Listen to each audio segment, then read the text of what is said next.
The next question. Assalamu alaikum. Wa alaikum assalam.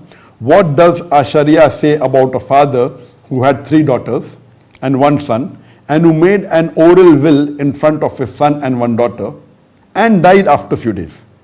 Are we obliged to distribute property as what the father said in his oral will, or distribute it as our Deen says, that daughter 1 part and son 2 parts share in father's property and will? Please guide.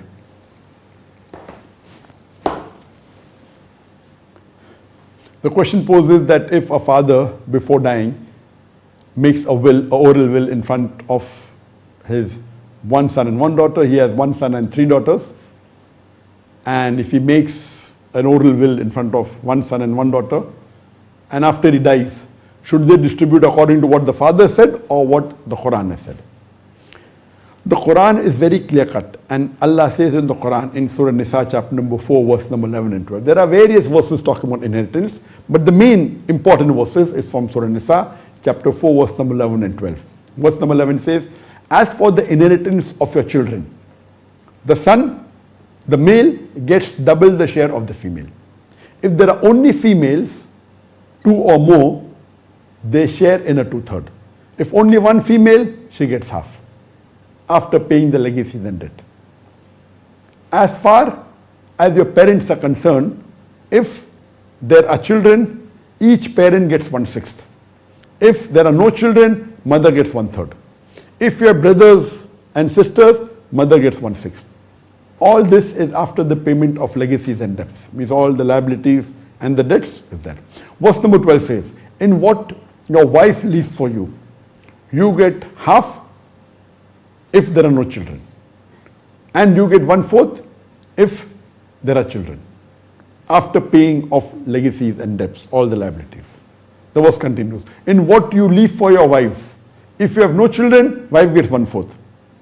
If there are children, wife gets 1/8, after paying of legacies, the liabilities and the debts. And the verse continues, in short, these, and the verse says in the end, these are shares ordained by Allah subhanahu wa ta'ala. You don't know who's closer to you, your parents or your children.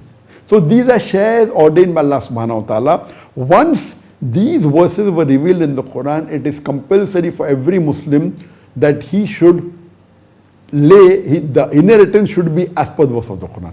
There is a verse revealed earlier in Surah Ma'idah chapter 5 verse number 106 to verse number 108, that it says that before a person dies, he should mention his will in front of 2 witnesses. And that was compulsory, but that was before this verse was revealed.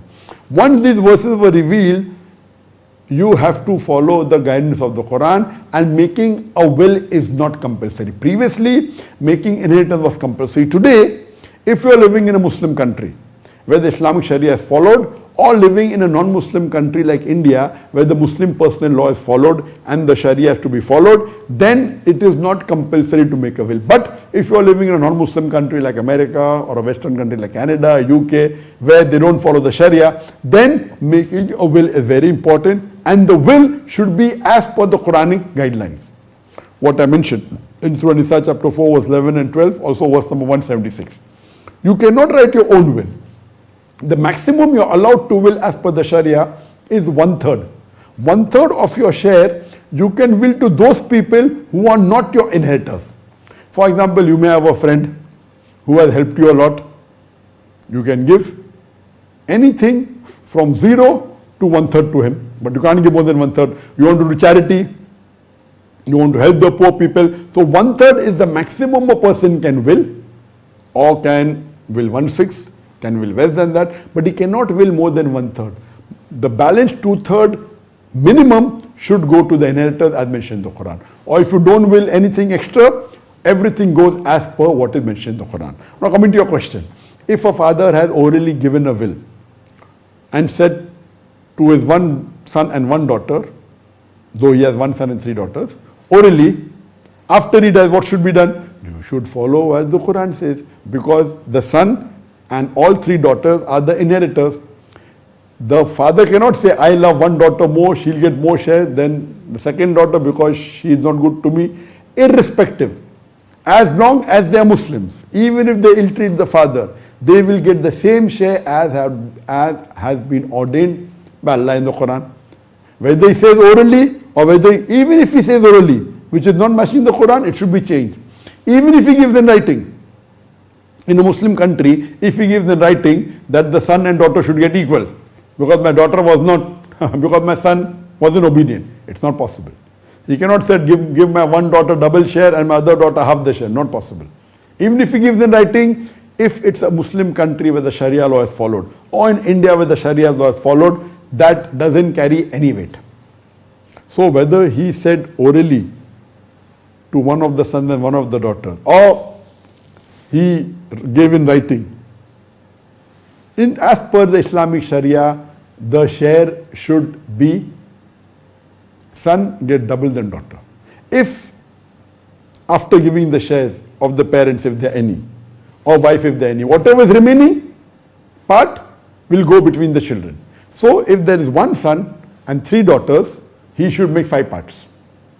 After giving all the debts, liability, after giving to the parents if there are any, after giving to the wife if there are any, he makes 5 share. From this 5 share, 1 share goes to each daughter, 3 daughters, and 2 shares goes to the son. In short, from whatever is pending, 20% goes to each of the 3 daughters and the son gets 40%.